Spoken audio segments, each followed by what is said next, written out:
Welcome to episode 3 of my Shadow Weaver build. Here's where we left off. I've got the shoulder pad done. The asymmetrical tunic is done. What I called the tabards are done. And the dress is almost done, but I'm adding one final element. So this was my master to-do list for the outfit. I've finished these items, and these are the remaining items I'm tackling in this episode. Time to get just so nerdy.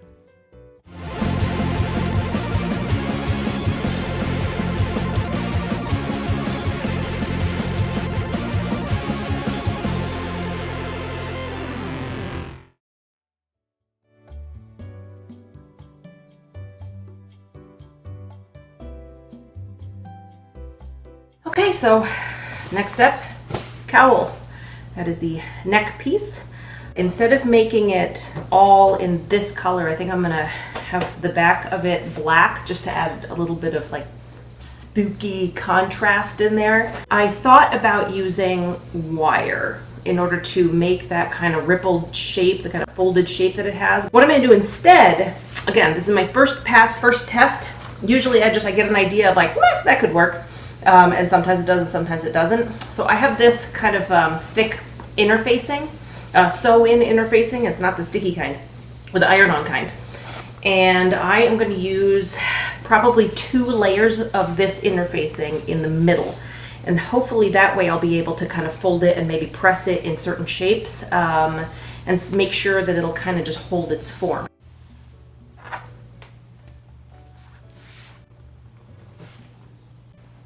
This is definitely going to be thick and sturdy enough. The question is, can I get it to bend to the shape? I don't know. We'll find out.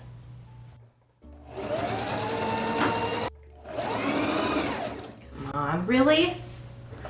Don't do this to me.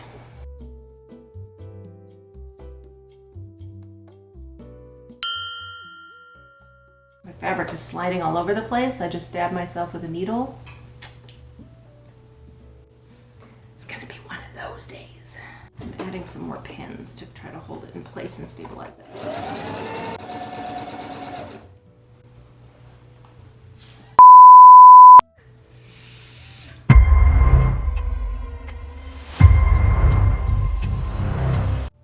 Ouch. Some days I got it, some days I don't. Maybe I'll put like a bunch of pins in, I don't know. Hair's not cooperating, my fabric's not cooperating, my needles are attacking me. Took 5 seasons for Shira to do everything she needed to do. This is gonna take me 5 months. I must admit, I thought it would take you longer. Okay, now we flip it over. This is what it looks like.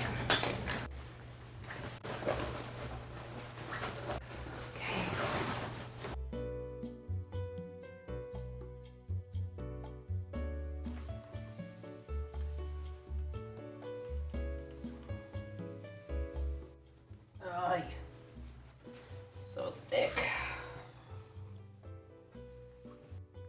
Okay, so this is the cowl. It obviously hasn't been smooshed in yet, but watch. Remember, I put in 2 layers of interfacing in here because I wanted it to hold its shape, but I didn't know if it was going to hold like the ripples in it. Check this out.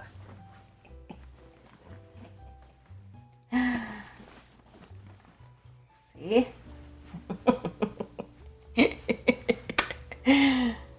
I mean, it works. It works exactly like I was hoping it would. The only question I have is whether I want to cut it.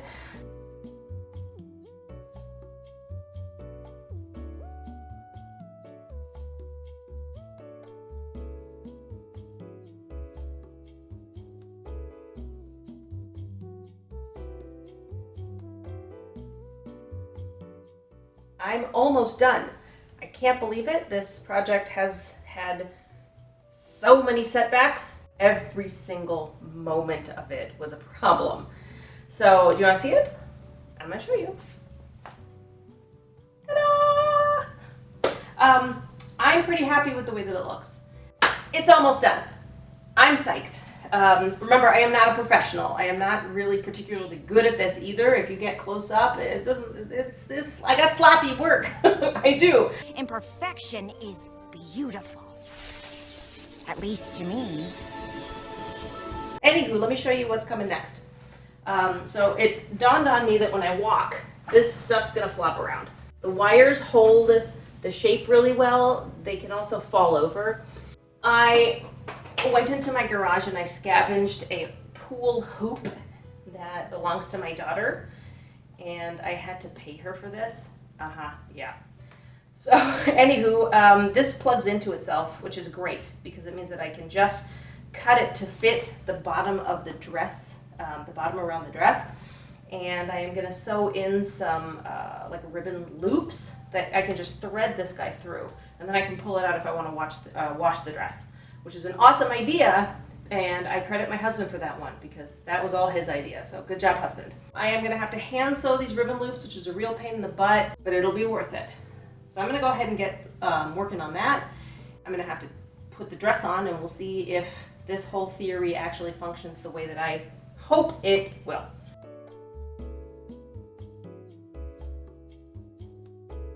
So what I'm gonna do is I'm gonna sew it in to this seam right here. Just gonna do a simple back stitch, but I just wanted to show you because I am absolutely terrible at hand sewing, but it doesn't really matter because no one's gonna see this seam, so it doesn't look so bad on this side. If you look at it close, you can barely see that. You flip it over and ay, that is an ugly mess. But no one's gonna see it, so I don't care. I learned hand stitching in an all-girls Catholic school in the Philippines, home economics, and I'm still this bad. I have sewn in one loop, so now I decided to eyeball it because I'm an idiot. I thought, ooh, if this is gonna be big enough to put the loop through, sure, why not? So now we're gonna test it and see if I swear a lot or if it works. I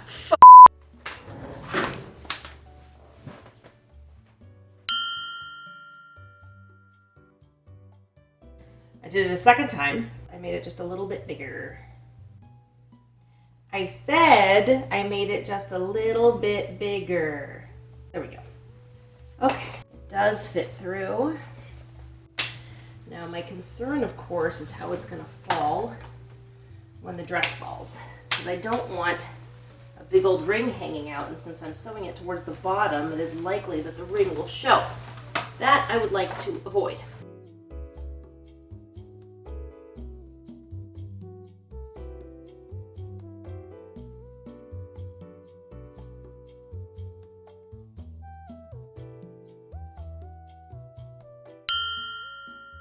So here we are again, ripping a seam. And, here's hoping that this is the last one. I am going to sew in just a few stitches, like maybe two stitches right here, just to hold it up so that it connects up here, but you can't really see it. And it'll hold the ring up here instead of having it hang down underneath these tentacles. So that should hold just fine. The hoop will slip through here. Boop. And so there's just a teeny little line right there. You can't even really see it. So it won't read from far away, and I think we'll be good. Let me do just, a whole bunch of those, and then I'll come back.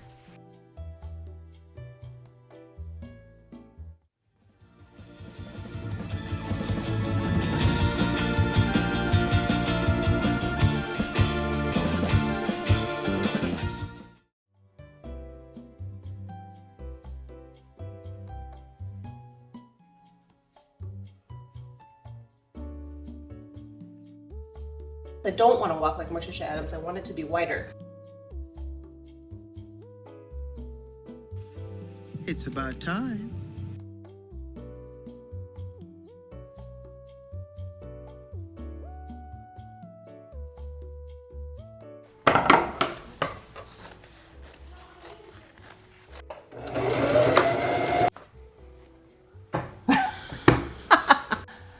I sewed across the tops where it's supposed to be open for my fingers to go through.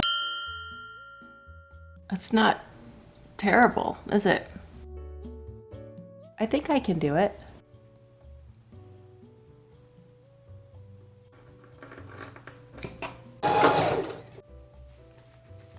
Definitely too thin. Okay, on the one hand, those were a failure. I made another one, also a failure. So I'm now gonna have to go to the fabric store. I got a couple of different fabrics. This is what, take 5? I don't even know anymore.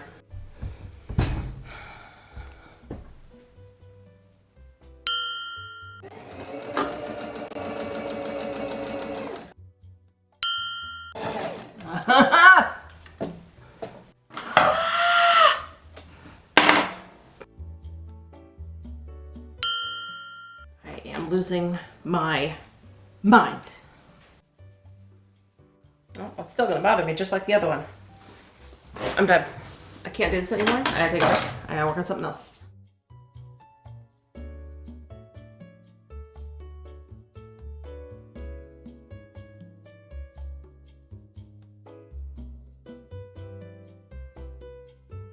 I certainly don't need your pity. These are much better than the ones that I made.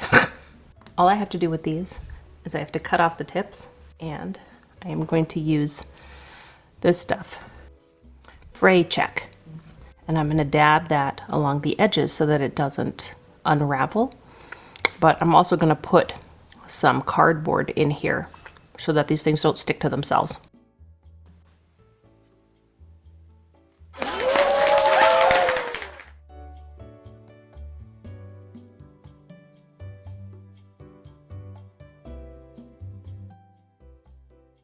So I brainstormed how to construct this mask a dozen different ways. Should I go paper mache, 3D print? I was just stumped. Sometimes when I'm in a rut, it helps to just experiment, so I threw my kids in the car, went to a play place with some craft foam, parked myself in a booth. I decided to do a little test just as a proof of concept. And an hour and a half later, this is what I got. Not too bad. And I thought, this could actually work. And then I went nuts. I painted the foam with acrylics, sprayed it with a glossy top coat, and stuck it on this. A clear plastic face shield. Here's the result. I was pretty pleased. I decided the test was good enough to use for now, and I'll make a better one in the future. Sometimes you just need to call something done in order to move on.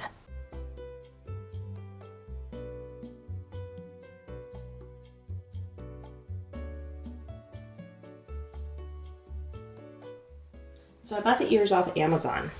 This is what I got. I am going to try to paint them maybe? Shh. Of course. Look at that. Not bad at all. I got the nails online. They look like this, and they got sticky stuff to put them on. I have never applied nails like this. I found a cheap wig. I think I got it at like Spirit or something. I'm gonna put it on. Behave. Once I put this on, it's gonna look like this. I think it's good. I just need to brush it because it's all tangled. Yeah? For the honor of